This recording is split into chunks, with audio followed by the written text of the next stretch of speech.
जय श्री राम। मंगल भवन अमंगल हारी, द्रवहु सुदशरथ अजर बिहारी। सुभग द्वार सब पुलिस कपाटा, भूप भीर नट मांगत भाटा। बन विशाल बाजी गजसाला, है गैरथ संकुर सब काला। देखी अनूप एक अवराई, सब सुपास सब भांति सुहाई। कौसुक कहेउ मोर मनुमाना, यहाँ रहे रघुवीर सुजाना। भलई नाथ कही कृपा निकेता, उतरे तह मुनि वृंद समेता। विश्वामित्र महामुनि आए, समाचार मिथिलापति पाए।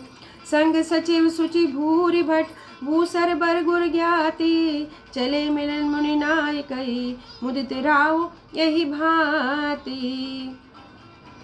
राजमहल के सब दरवाजे सुंदर हैं, जिनमें वज्र के समान किवाड़ लगे हैं। वहाँ राजाओं, नटों, मागधों, भाटों की भीड़ लगी है।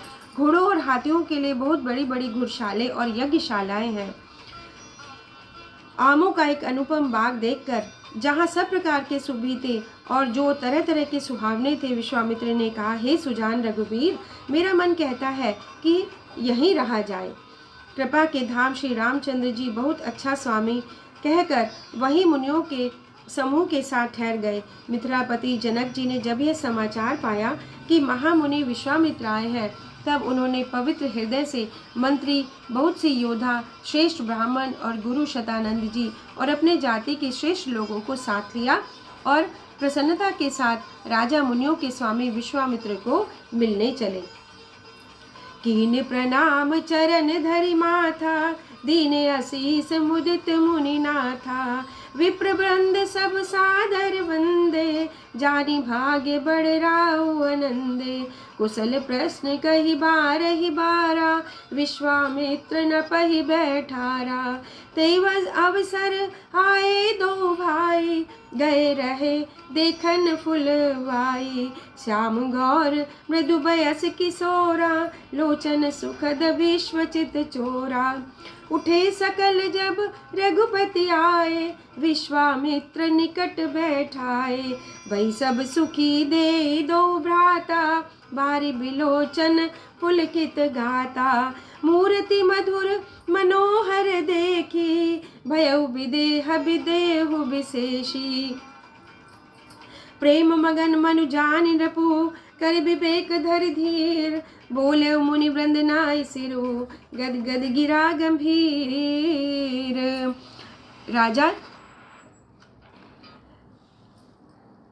राजा ने मुनि के चरणों पर मस्तक रखकर प्रणाम किया। मुनियों के स्वामी विश्वामित्र जी ने प्रसन्न होकर आशीर्वाद दिया। फिर सारी ब्राह्मण मंडली को आदर सहित प्रणाम किया और अपना बड़ा भाग्य जानकर राजा बहुत ही आनंदित हुए। बार बार कुशल प्रश्न करके विश्वामित्र जी ने राजा को बिठाया। उसी समय दोनों भाई आ पहुँचे जो फुलवारी देखने गए हुए थे। सुकुमार किशोर अवस्था वाले श्याम और गौरवर्ण के दोनों कुमार नेत्रों को सुख देने वाले और सारे विश्व के चित्त को चुराने वाले हैं। जब रघुनाथ जी आए तब सभी उनके रूप एवं तेज से प्रभावित होकर उठकर खड़े हो गए। विश्वामित्र जी ने उनको अपने पास बैठा लिया। दोनों भाइयों को देखकर सभी सुखी हुए। सभी के नेत्रों में जल भर आया। आनंद और प्रेम के आंसू उमड़ पड़े और शरीर रोमांचित हो उठा। राम जी की मधुर मनोहर मूर्ति को देखकर विदेह अर्थात जनक विशेष रूप से विदेह देह की सुधबुद्ध से रहित हो गए। मन को प्रेम में मग्न जान राजा जनक ने विवेक का आश्रय लेकर धीरज धारण किया और मुनि के चरणों में सिर नवाकर प्रेम भरी गंभीर वाणी से कहा, कहु नाथ सुंदर दो बालक, मुनि कुल तिलक की नृप कुल पालक। ब्रह्म जो निगम नेति कहि गावा, उभय वेश धरि की सोई आवा। सहज विराग रूप मनु मोरा, थकित होत जिम चंद चकोरा। ताते प्रभु पूछऊ सतु भाऊ, कहु नाथ जन करऊ दुराऊ। इनहि बिलोकत अति अनुरागा, बरबस ब्रह्म सुख ही मन त्यागा। कह मुनि बिहसी कहु नपनी का, वचन तुम्हार न होई अलीका। ए प्रिय सब ही जहाँ लगी प्राणी, मन मुस्काहि राम सुनी बानी। रघुकुल मनि दशरथ के जाए, मम हित लागी नरेश पठाए। राम लखन दो बंधु बर, रूपशील बलधाम। मख राखे सब साखी जगु, जिते असुर संग्राम। अब विश्वामित्र जी जनक जी को बताते हैं, हे नाथ कहिए। विश्वामित्र पूछ रहे हैं, हे नाथ कहिए, ये दोनों सुंदर बालक मणिकुल के भूषण या किसी राजवंश के पालक, अथवा जिसका वेदों ने नेति कहकर गान किया है, कहीं वह ब्रह्म तो युगल रूप धरकर नहीं आया है? मेरा मन जो स्वभाव से ही वैराग्य रूप है, इन्हें देखकर इस तरह मुग्ध हो रहा है जैसे चंद्रमा को देखकर चकोर। हे प्रभु, इसलिए मैं आपसे निश्चल भाव से पूछता हूँ, हे नाथ बताइए, छिपाव ना कीजिए। इनको देखते ही अत्यंत प्रेम के वश होकर मेरे मन ने जबरदस्ती ब्रह्म सुख को त्याग दिया है। मुनि ने हंसकर कहा, हे राजन, आपने ठीक ही कहा है, आपका वचन मिथ्या नहीं हो सकता। जगत में जहाँ तक प्राणी है, ये सभी को प्रिय है। मुनि की रहस्य भरी वाणी सुनकर श्री राम जी मन ही मन मुस्कुराने लगे, हंसकर मानो संकेत करते हैं कि रहस्य न खोलिए। तब मुनि ने कहा, हे रघुकुल मणि महाराज दशरथ के पुत्र हैं, मेरे हित के लिए राजा ने इन्हें मेरे साथ भेजा है। ये राम और लक्ष्मण दोनों श्रेष्ठ भाई, रूप शील और बल के धाम हैं। सारा जगत इस बात का साक्षी है कि इन्होंने युद्ध में असुरों को जीतकर मेरे यज्ञ की रक्षा की है। मुनि तब चरण देख कह राहु, कही न सकऊ निज पुण्य प्रभाऊ। सुंदर श्याम गौर दो भ्राता, आनंदऊ के आनंद दाता। इनके प्रीति परस्पर पावनी, कही न जाई मन भाव सुहावनी। सुनहु नाथ कह मुदित विदेहु, ब्रह्म जीव इव सहज सनेहु। पुनि पुनि प्रभहु चितव नर नाहु, पुलक गात उर अधिक उछाहु।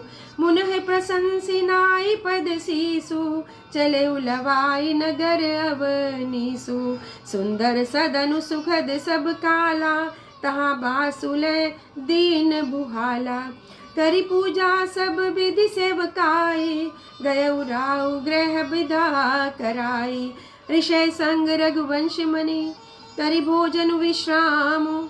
बैठे प्रभु भ्राता सहित, दिवस रहा भरी जामु। राजा ने कहा, हे मुनि, आपके चरणों के दर्शन कर मैं अपना पुण्य प्रभाव कह नहीं सकता।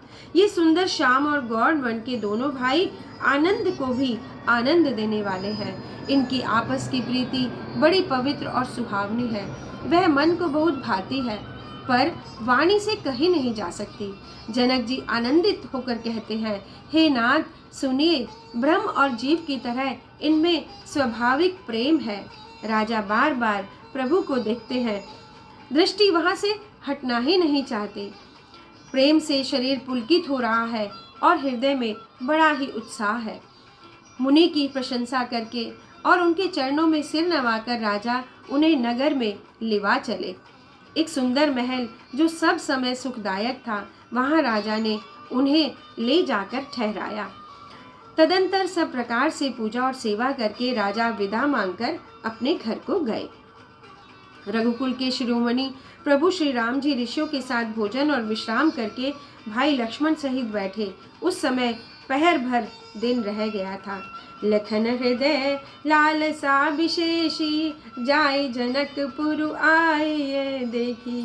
प्रभु भय बहुरी मुन ही सकुचाई, प्रगट न कहहि मन ही मुस्काई। राम अनुज मन गति की जानी, भगत बचल ताहि हुलसानी। परम विनीत सकुच मुस्काई, बोले गुर अनुशासन पाई। नाथ लखनपुर देखन चहहि, प्रभु सकोच डर प्रगट न कहहि। जो राउर आयसु में पावहु, नगर दिखाई तुरत ले आवहु।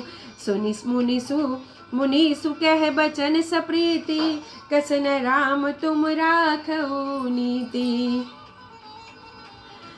धर्म सेतु पालक तुम ताता, प्रेम विवश सेवक सुख दाता। जाय देखि आवै नगरु, सुख निधान दो भाई। करो सुफल सबके नयन, सुंदर बदन दिखाई। लक्ष्मण जी के हृदय में विशेष लालसा है कि जाकर जनकपुर देख आए, परंतु प्रभु श्री राम जी का डर है।